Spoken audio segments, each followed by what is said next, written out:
Sabahınız xeyirli uğurlu olsun. İstədim sizə təşəkkür edim.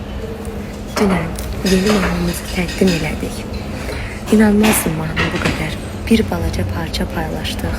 Təbii ki, bunu jurnalist dostlarım, mən öz səhifəmdə, TikTokda və insanların bu balaca bir parçanı bu qədər paylaşmağı, sevməyi, dinləməyi, yəni məni sözün əsl mənasında heyrətə gətirdi.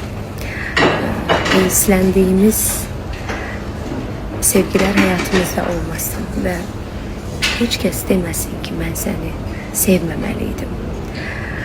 Bugün YouTube kanalımda mahnı olacaq. Axşam saatlarında hər kəs məndən mahnı soruşur və bugün o mahnını bərabər əvvəldən sona qədər dinləyəcəyik.